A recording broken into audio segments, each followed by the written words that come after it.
Sud Radio, c'est bon à savoir, l'intelligence artificielle à l'école. Comment savoir si un élève l'utilise pour tricher? On se pose la question alors que l'IA bouleverse déjà le système scolaire. Pour y faire face d'ailleurs, la ministre de l'Éducation, Elisabeth Borne, a fait une série d'annonces ces derniers jours. Bonjour Pierre Prioret.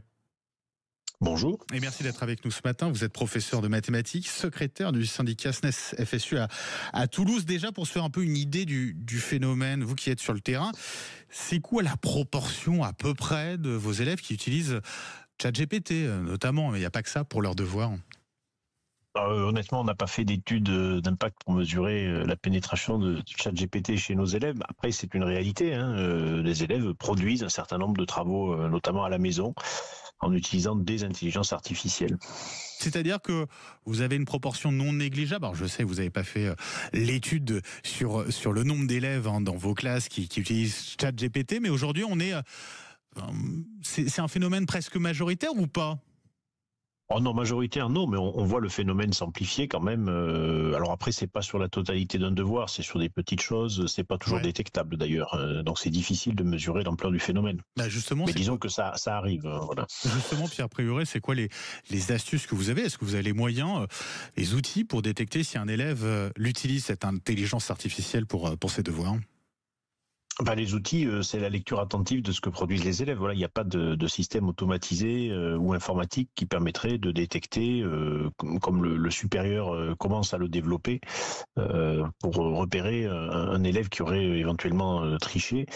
Non, on fait ça à la lecture. On se rend bien compte que même si la forme est assez correcte et trompeuse, en réalité, le fond bien souvent n'y est pas, ou bien il y a des erreurs factuelles, ou bien des productions assez creuses quand même, pour parler familièrement. C'est-à-dire qu'à la simple lecture, on peut déjà se faire un avis sur s'il y a l'utilisation ou pas derrière de ChatGPT par un élève, c'est ça? Oui, pour un collègue de français, d'histoire-géographie, c'est assez visible. Pour évidemment un professeur de mathématiques, sur un calcul, c'est nettement plus difficile à percevoir. Ceci dit, les performances sont quand même très très variables, ça dépend de la difficulté d'exercice qu'on donne, mais oui, sur un calcul, effectivement, c'est plus difficile de détecter l'utilisation de l'intelligence artificielle, mais j'allais dire presque comme de l'utilisation d'une calculatrice.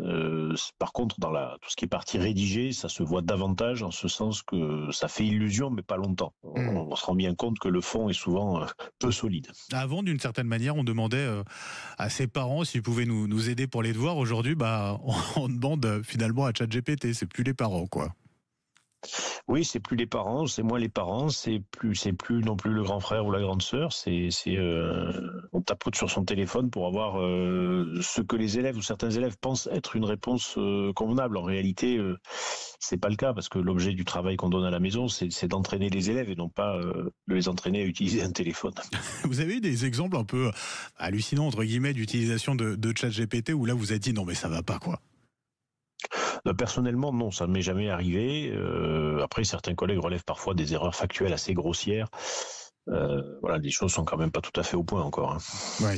À partir de quand on peut parler justement de triche? Est-ce que l'intelligence artificielle ne peut pas aussi être considérée comme un outil au service de l'apprentissage? Comment vous l'appréhendez vous-même, Pierre Prioret? Triche, la ministre a décidé visiblement que ça n'était pas de la triche. Alors, je pense que ça fera débat dans la communauté éducative et chez mes collègues. Alors après, ce qu'on pense nous, c'est qu'effectivement, on sait très bien qu'on va dans une société dans laquelle un certain nombre de métiers utiliseront des intelligences artificielles. C'est déjà le cas. Donc, il y a nécessité probablement de permettre aux élèves de réfléchir sur la nature de ce qu'il y a, de ce qu'elle fait, de ce qu'elle peut faire, de ce qu'elle ne peut pas faire. C'est surtout ça l'enjeu. Si c'est pour produire une rédaction, ça rate l'objectif qui est quand même celui que nous visons nous, c'est-à-dire de développer l'autonomie de l'élève. Or là, il est complètement dépendant d'une machine. Vous faites référence, en l'occurrence, vous parliez de la ministre de l'Éducation, Elisabeth Borne, qui a fait un certain nombre d'annonces ces derniers jours. Elle veut mieux former élèves et enseignants, avec notamment des formations qui vont débuter dès la rentrée 2025 pour les classes de 4e et de seconde. Ça, vous êtes assez dubitatif sur ce sujet ?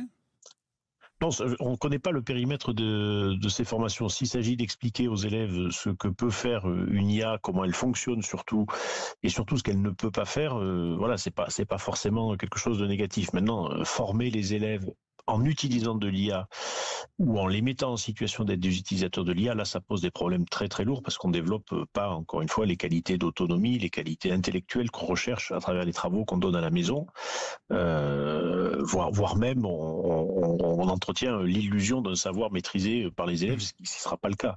Donc voilà, informer sur les dangers que ça représente, sur les risques notamment en matière de transmission de données personnelles, sur le fait aussi que c'est du travail gratuit, parce que chaque fois qu'on utilise une intelligence artificielle, en fait, on alimente une base de données qui sert à une entreprise privée pour gagner de l'argent. Donc ça, c'est pas les valeurs du service public, c'est pas ce qu'on souhaite faire avec nos élèves. Mais les informer sur ce qu'est une IA, comment elle fonctionne, être critique, ça, ce sont des choses qui peuvent être faites effectivement. À ce niveau-là, effectivement, à l'école. Merci beaucoup, Pierre Prieuré, d'avoir été avec nous ce matin sur Sud Radio, professeur de mathématiques, secrétaire du syndicat SNES FSU à Toulouse. Très bonne journée à vous.